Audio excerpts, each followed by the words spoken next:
I have never been a huge fan of Valentine's Day. I have always found the holiday to be kind of a drag and a waste, kind of like New Year's Eve. At the time of the story, I was 20 years old. I worked at a small convenience store that was open 24 hours. I told them that I would work the overnight shift on Valentine's Day because I didn't have any plans. The night started out just like any other night shifts I had worked in the past. Very slow and boring, so I was able to get most of the work done by about midnight. I usually spent the remainder of the shift just watching YouTube or Netflix. At about 1:30 a.m., the bell rang, alerting me that someone had entered the store. He was a tall, somewhat handsome man from what I could tell at a quick glance. I shouted, "How are you tonight, sir?" And he responded almost immediately, "Cassie, is that you?" I paused for a moment in disbelief that he recognized me, and then that's when it hit me. It was a guy named Ricky that I went to high school with. We were never really close, but always very friendly. I immediately greeted him with a hug because that's just my personality. After a minute or two of catching up, I finally asked, "What are you doing in here so late?" He frowned slightly and said, "Well, I just broke up with my girlfriend about a week ago, and honestly, I've been a bit of an insomniac lately and just wandering around." I said I was sorry about the breakup and asked if he needed anything, and he responded in a very genuine voice. "Honestly, it's just really great to see an old friend, and if you wouldn't mind, if you're not too busy, I would love to just sit and talk for a while." I actually thought it was kind of sweet, and felt bad, so I told him he could hang and we could just talk and catch up. The first 10 to 15 minutes were normal, even enjoyable. We laughed and joked about some old high school memories. After about 15 minutes, he asked to use the restroom, and of course I let him. This was when I started to think things through a little bit. This random guy showed up in the middle of the night and just happened to immediately recognize me and strike up a conversation with me. I was sure it was just a coincidence, but it did seem a little bit weird.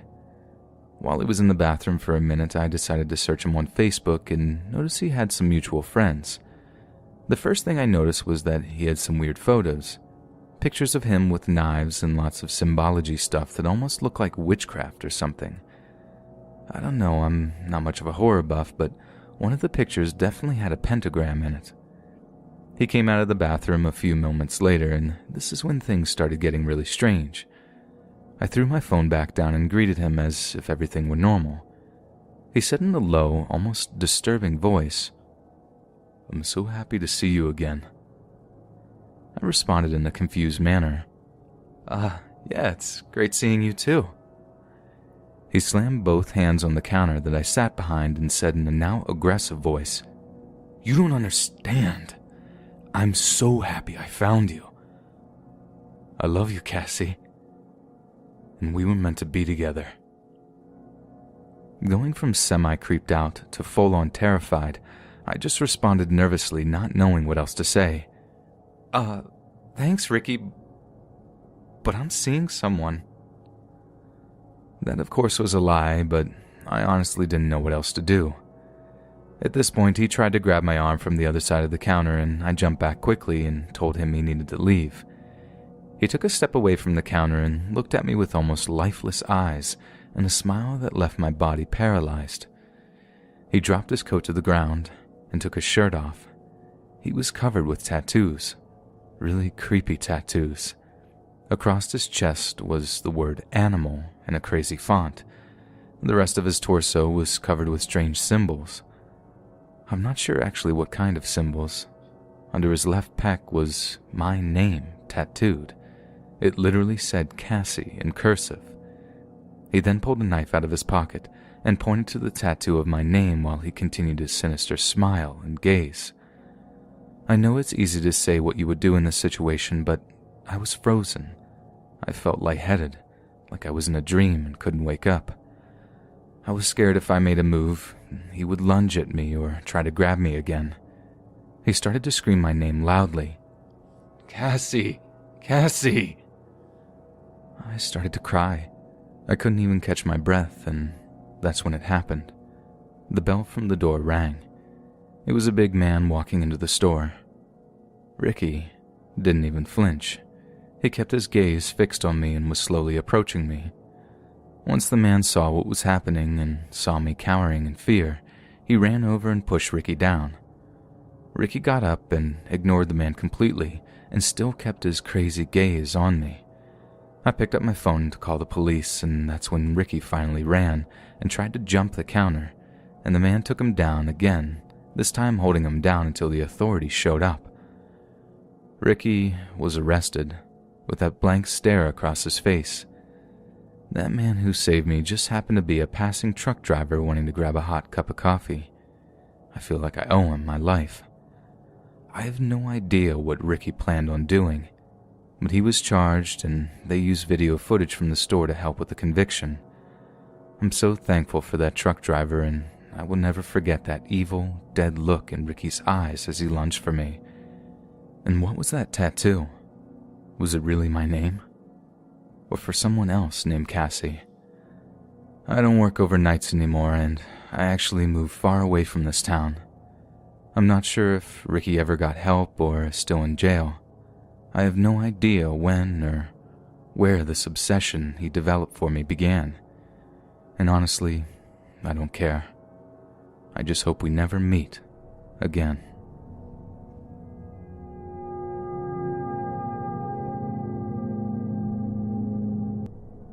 Valentine's Day is a time for love and showing emotion and gratitude to that very special person in your life. 4 years ago, my girlfriend and I decided to go out for Valentine's Day. Where we live, it is still fairly warm in February, so I decided to take my girlfriend on a picnic that we had been planning for about a week or so. My girlfriend and I love being outdoors, and I figured after the picnic, perhaps we could walk on a trail or perhaps take a quick hike. About a month ago, while I was hiking, I found this amazing spot where I thought we could have the picnic. From one of the main trails, it only took about 15 minutes to walk there, and it wasn't that hard of a walk either. You did have to go off of one of the main trails, around a semi-narrow bend and leading to a small rock formation. The area overlooked our home. It was a beautiful view and enough flat land where we could sit and have a really nice picnic. I set up an entire area for us, chairs, tables, and a bunch of our favorite snack foods. On the rear side of this spot was more woods, and even in the daylight there were so many trees back there that it seemed dark. So when Valentine's Day finally came, we set off for our adventure. Thankfully, it was a beautiful sunny day. It was warm with a nice breeze and not a cloud in the sky. We held hands on the trail until we got to the spot where I went off the trail. I told her to trust me as we went off the path. She was hesitant, but was down for the journey. Just as I expected, the short trip was easy for her. We reached the spot in no time, and she was blown away. She just stopped and stared out at the horizon in awe. When she saw the spread of food I had, she was even more blown away. Today could not have gone any better, and in almost a blink of an eye, that changed. While we were laughing and staring at the beautiful view, she stopped suddenly. I asked her what was wrong, and she said that she had heard something in the woods. I looked behind in the dark trees, but saw nothing. I told her she was crazy, just kidding around, obviously, and tried to go back to flirting with her, but she wasn't having it. She insisted that I checked out the woods. So, annoyed more than anything, I told her I would. I got right up to where the tree line started, and I peeked through some endless amounts of trees. I saw nothing. If I'm being honest, I had a really hard time making out anything in there, but I truly didn't see anything. She approached after a minute or two and said in a terrified voice, "Right there! You don't see that shape? It looks like a person!" I squinted and tried to make out the shape. It just looked like a shadow to me. "Babe, I think that's just a shadow," I responded in an almost condescending voice. She was hysterical and asked me to please look at it. So I stepped into the dark forest, and to my absolute fear, the dark figure moved. It was very slight, almost like a shoulder shrug, but I saw it. At this moment, I felt intense anxiety and fear, but I didn't want to freak out my girlfriend, or even worse, alert this potentially dangerous person that I knew that they were there. After only a couple of steps, I told my girlfriend I needed something, and I turned back to where we were sitting. I grabbed my girlfriend and tried to tell her not to freak out, but that I did in fact see a person in the trees. She was crying hysterically, and I was just trying to think of the best way to get out fast. I looked down over the lookout, but it was just too steep. The only way was the way we came, which was fine, but I just didn't want this lunatic to follow us. I decided to leave all the stuff behind and start walking down the rock formation. She went down first as I stared into the trees, and that's when I saw it clear as day. This shadow figure was definitely a man, and he was approaching us now. He was only about 45 or 50 feet away. I couldn't make out any specific details, but it looked like he had a beard. I finally started going down the rock formation, and I told my girl to run as fast as she could. We made it to the trail quickly. As we stopped to catch our breath, we heard the rustling of trees and the crack of sticks. This man was chasing us. She pulled out her phone to call the police, but apparently she didn't have a signal. Of course. We finally reached the parking lot of the park trails, and there were 2 police cars.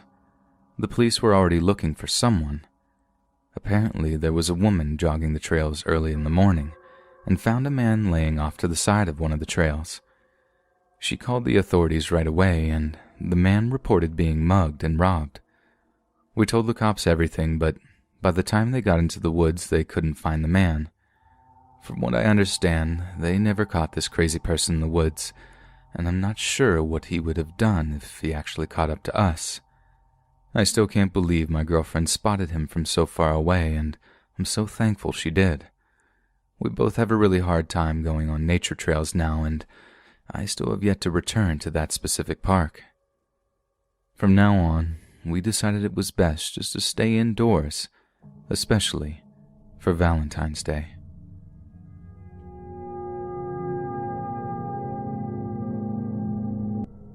This is a short story that happened to me last year on Valentine's Day. I recently bought a house with my soon-to-be husband. He works really hard and always spoils me when he can. While he was at work, I decided to run down to the local store and buy some stuff to make him a romantic dinner. The store is literally 100 yards away from my house at most, so I quickly left around 1 p.m. and did not lock my door.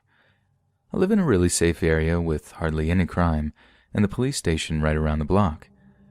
I was going to be back in less than 10 minutes, so I didn't think it was a big deal to lock my door. I left and came back in just under 15 minutes. I waited in line longer than I thought. The rest of my afternoon was normal. I prepared dinner and got the table set with candles and everything along those lines. My afternoon was fairly normal and just like any other day. At about 4:30 p.m., I went to the bathroom and thought I could smell a funny smell, almost like cologne. My boyfriend didn't wear cologne, but I didn't think too much about it. Maybe it was my body wash from the shower or something along those lines. A little after 7, my boyfriend came home from work. He greeted me with Valentine's Day flowers and an amazing piece of cheesecake that I would be having for dessert. I was thrilled. He was also so thankful for the dinner I had prepared for him, and we had a lovely evening. After we ate, he said he was going to go wash up and meet me on the couch for a movie and some cheesecake. As he walked upstairs where our bathroom was, he stopped talking mid-sentence and said in a voice that still haunts me, "What's that smell?" I came to the bottom of the stairs and asked if he smelled the cologne too. He did and immediately mouthed the words, "Call 911" to me. I went into the other room and called. I tried to whisper as to not alert the potential intruder. What my boyfriend didn't tell me until later was that he saw muddy footprints on the bathroom floor, and the shower curtain was open with 2 wet, dirty footprints inside. Next to the bathroom is a spare room that we don't use, and the door was shut, and that door is never shut. He grabbed the door slowly and tried to turn the handle, but it was being held from the other side. He kicked open the door, and to the horror of both of us was a small, dirty-looking man. He was dressed in all black with brown work boots. My boyfriend, who is only an average build, slammed him down with ease and pushed him against the wall. After only a few moments, the police showed up and quickly ran upstairs. Luckily, nobody was hurt, and the intentions of this intruder were unknown. I was alone all afternoon with him, and he did nothing. I couldn't sleep well that night. I remembered that it was all my fault. I always locked the door, and this one time I decided not to. I began to freak out that the man was in the shower right next to me when I was going to the bathroom. I'm just thankful my boyfriend didn't get hurt, and the police station is literally right around the block. This year he took off Valentine's Day with me, and we're still trying to cope with the experience. The worst part is we still never got answers. We don't know why this man broke in, and I'm not sure we ever will.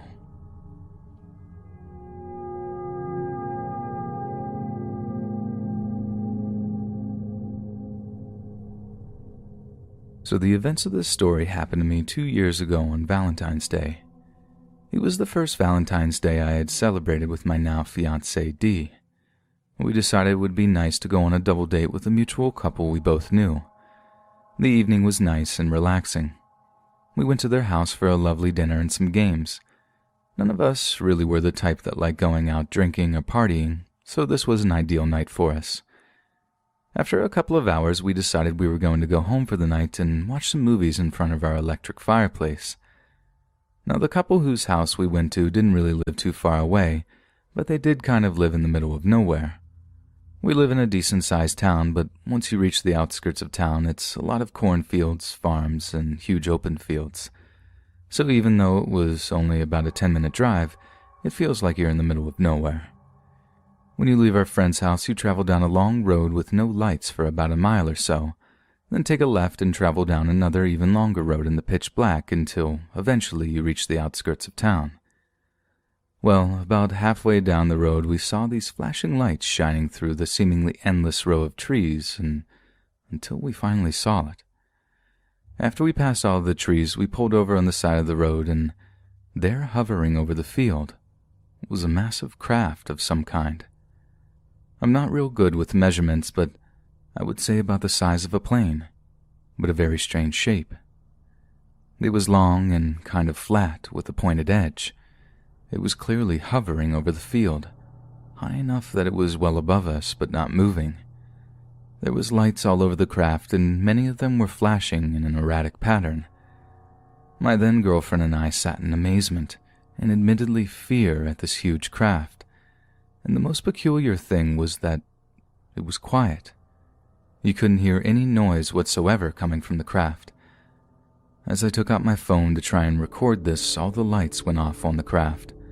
I tried to snap a picture at this point, but it was just too dark, and the picture just looks black. The craft then started to make a very loud humming noise, and even though we could barely see it, it started to slowly approach the road where we were parked. At this point, scared and nervous, we decided to drive away. When we got to the end of the road, we saw the lights again poking through the trees. Once we got home, we tried calling our friends several times, but they didn't answer. Finally, about an hour later, she called back and said she was sorry and didn't even hear her phone ring, which we found strange because her phone was always on high. We told her about the events, and she seemed very skeptical. She said living over there her entire life, she has never seen or heard anything like that ever. We talked about the event for a while and eventually said goodbye and enjoyed the rest of Valentine's Day and really had a great rest of the evening. Shortly after that night, we found out that several people in the area had experienced seeing strange things like that.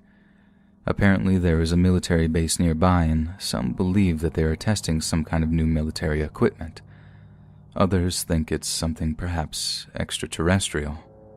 I'm not sure what I saw that evening, but I know beyond a shadow of a doubt I saw something big and very close to me, something that I am unable to explain. Has anyone ever seen this craft I speak of? I'm just looking for answers.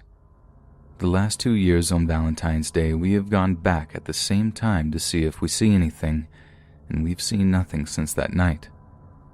Though this was strange and terrifying, it has given us a Valentine's Day tradition and an event that we will never forget.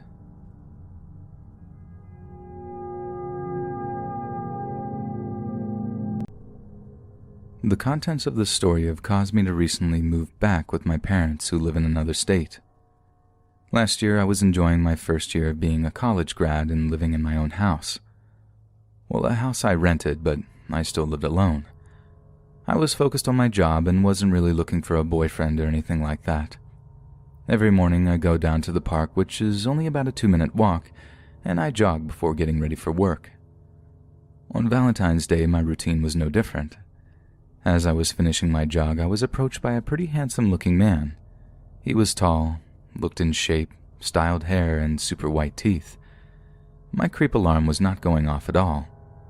He said in a calming voice, "You're very pretty, and I just thought I wanted to tell you that, and hope you have a wonderful Valentine's Day." And then he just jogged off. Honestly, it kind of made me smile because that kind of stuff doesn't usually happen to me. After all that excitement, I just continued on with my day like I would any other day.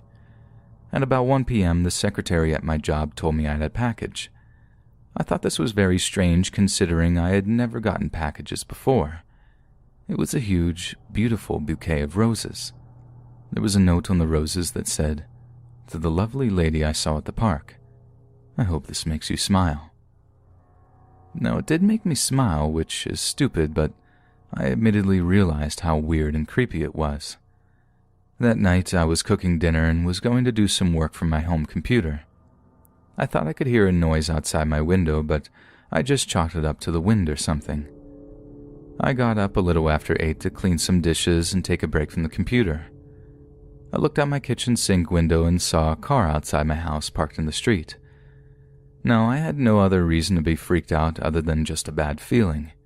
There was no parking on my street after 7 p.m., and I had never seen this car before. Now again, there could have been dozens of explanations, but I just didn't feel good about the entire situation. It just felt really off. I sat back down at the computer trying to focus on my work, but I had this sickening feeling in my stomach. As I sat there in dead silence of my room is when I was sure I could hear something. I had a window that sat right next to my computer where I was sitting. I pulled back the curtain and exposed the man from the park trying to break into the window. We locked eyes, and he just stared at me like a deer in headlights. He did not have that same smile as before at the park. He looked mean, aggressive. After only a couple of seconds of eye contact, which seemed like an eternity, he started to bang on the window and screaming, "Let me in." I screamed and ran to the other room, calling the police. He must have heard me because I saw out of the kitchen window him run to the car in front of my house. I couldn't make out the license. All I knew is that it was a white Chevy of some kind, which describes about 1 billion people. I never forgot the look in his eyes. Almost immediately, I moved home. I never stayed in that house again. I was advised to stay at a hotel for a couple of nights, and then I drove home to my parents. I'll never forget that almost evil look he had as we locked eyes through the window, no more than inches apart. They never found the man I described, and many people think I made this story up. But I'll never forget the horror of that Valentine's Day. Have y'all been following all these Zoom and Skype dates that have been happening since the lockdown started? As you imagine, the use of dating apps have skyrocketed since the government had ordered us all inside for the foreseeable future. Those who would usually flaunt their game in the club or at the gym are now forced to use the same tactics as the less socially adept of us in dating apps. And although I'm not entirely happy with the increased competition, I'd be lying if I said my match count hasn't bumped up a little. Silver linings, right? Anyway, instead of using Tinder or Hinge, with their increased emphasis on physical appearances, definitely not my strong point given I'm about 30 pounds overweight right now, I opted for Reddit's R4R forum, which is full of posts from those who want to hook up for conversation, flirting, and occasionally even more. So, I put up this pretty dumb post, basically asking if there were any girls that wanted to have like a lockdown date or whatever. I listed a bunch of my interests, mainly horror movies and a few political issues close to my heart, and implored anyone who identified with them to get in touch.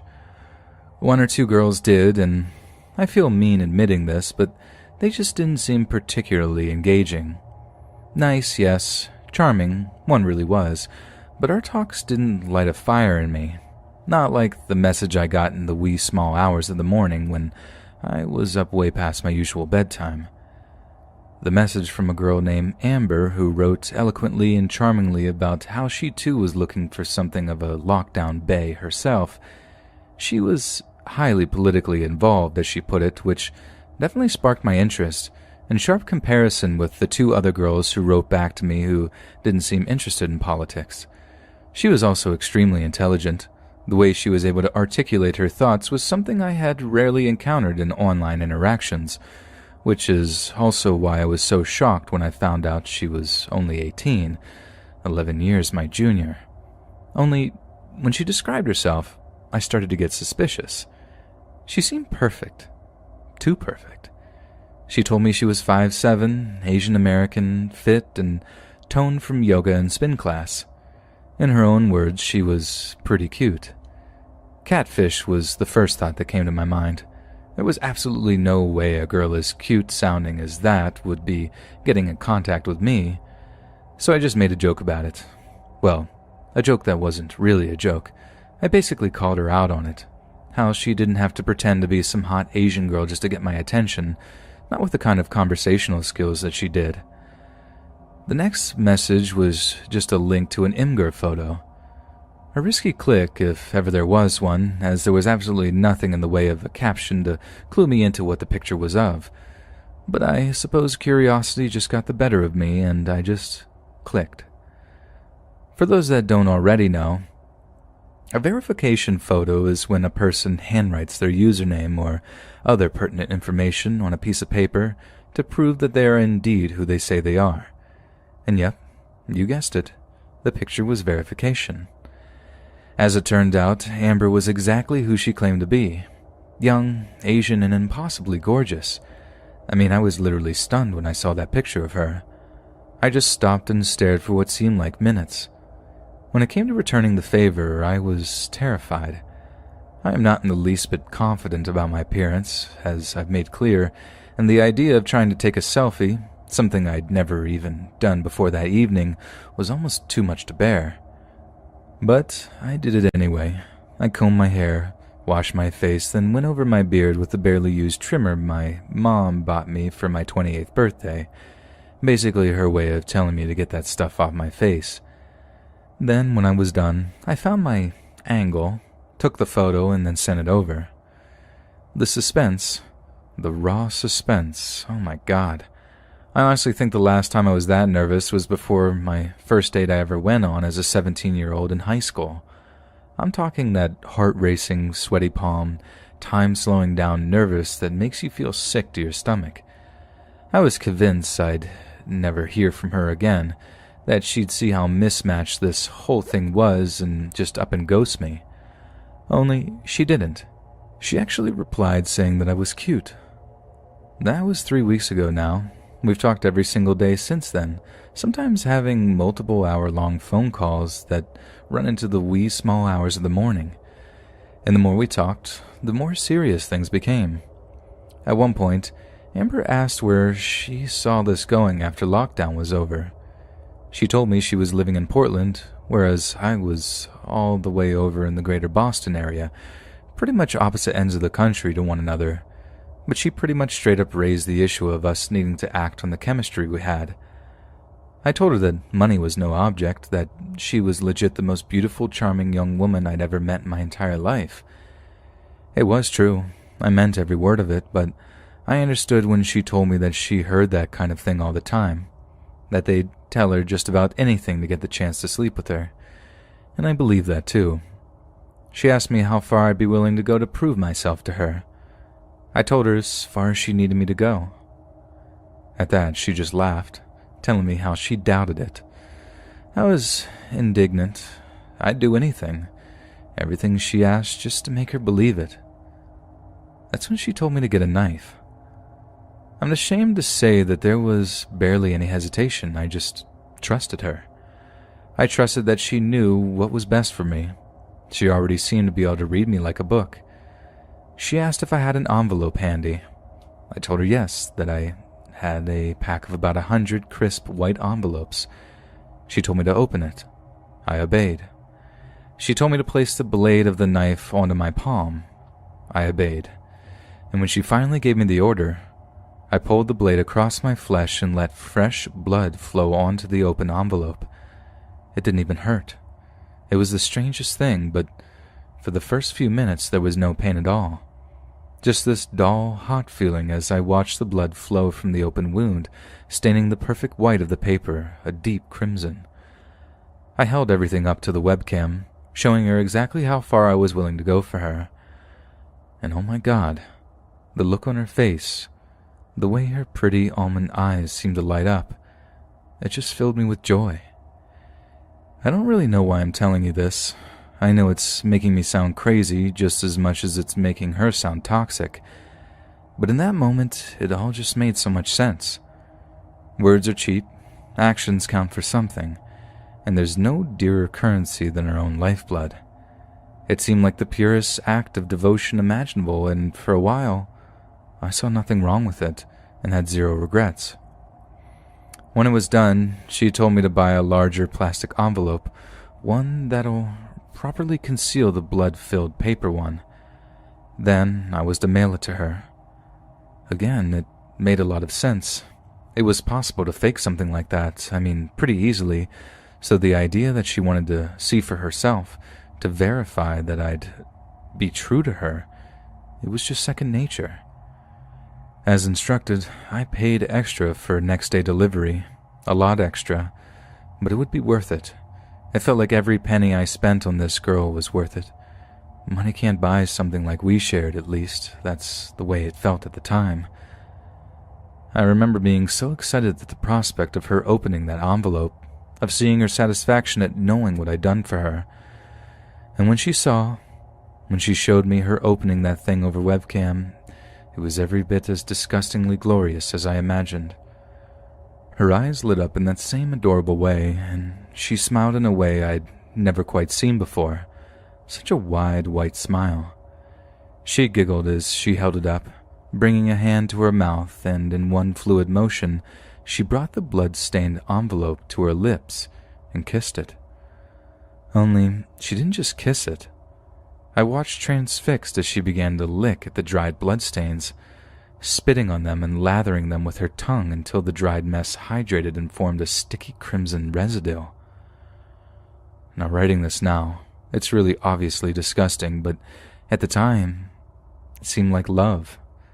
It was the purest act of acceptance of another living being I'd ever witnessed. She was purporting to adore the very blood that ran through my veins, that even in a dried-up, crusty state, she could invigorate it. It said so much with so little. The next day, we got into a conversation about cats. Amber loved kitties, as she put it. She had a bunch of clothes with cat designs on them, hair accessories that resembled cat girls. It was a whole theme for her. But since she was in college, living in a dorm room that she was basically trapped in due to lockdown, there was no way of her getting to own one. Now, for the first time being away, I confess that since my last girlfriend had broken up with me and moved out, I'd strongly been considering getting a pet to combat the crushing loneliness that came with a lifestyle such as mine. This revelation delighted her, and she asked if I would go get her one. I was confused at first, thinking we meant she wanted me to, send her a cat. I didn't think this was entirely out of the question. Animal shelters would still need to run despite the COVID thing. There had to be a way I could find an animal shelter in her area and arrange to have one dropped off. But obviously that's not what she meant at all. She wanted me to get a cat. I acquiesced to the idea pretty quickly. It did suit my plans after all. But then the conversation took a weird turn. She asked me if I loved kitties, so I told her yes. The truth is, I don't like them as much as dogs, but I wasn't about to overcomplicate the situation by saying that. Then she asked me which I liked more, her or cats. Again, I said her. Then she asked if I loved enough to hurt something innocent. I hesitated, but again I said yes. Then came those fatal words that now don't seem so loving anymore. "Prove it," she told me, in no uncertain terms, that she wanted me to prove that I loved her more than any other living creature. She didn't want me to get into any trouble, to ruin my career by getting a criminal record or anything, but she still wanted proof. It was horrifying, listening to her talk. She had obviously thought this out, maybe even long in advance. She told me I could get a really old cat from a rescue center, one that was near the end of its life anyway, one that might well be suffering from joint pain or breathing trouble. She told me to look at it like an act of mercy, one that would prove I was the right man for her, one that could make difficult decisions and own them too. And I'm ashamed to admit, I agreed to every word. I found that local animal shelters in my area were still indeed operating. I called one to ask them a few questions regarding the adoption process and found it would be infinitely easier than I even expected. I could pay them a visit and leave with the cat the very same day. Then it came to asking my own rather tailored set of questions. I told her I wanted to give an older kitty a comfortable time in its twilight years, that I was something of a feline philanthropist and had been doing so for many years. It was heart-wrenching, hearing that rescue center worker telling me what a good person I was, how no one wanted to adopt the older cats, and how one would be so happy to have finally found someone to take care of them. I think that's what did it. The sobering moment that made me realize how stupid I'd been these past few weeks, how lust and desire and loneliness had driven me to the point where I was willing to relinquish my entire humanity. I had never hurt so much as a fly in my entire life, and there I was, planning to hurt an innocent, essentially defenseless animal. I knew I had to do something. I opted for a clean break. I thought about writing her a long goodbye message, explaining how I'd come to that decision, hoping it wouldn't hurt her feelings too much, but then it occurred to me that she didn't really have feelings, not like you or I might do. She had a fixation on what she could do. It all made sense in that context. She got off on power, on manipulation, and any way she could achieve that was justified. I blocked her on Discord, deleted the email account I'd used to send her long stream of consciousness letters from. It hurt. It hurt really, really bad at first, but once I told myself she'd easily find a new partner, a new victim, the decisions became much easier to deal with. So please, people, learn from my stupid, short-sighted mistakes. Don't let this lockdown loneliness get the better of you, because there are people out there, bad people, just waiting to exploit it.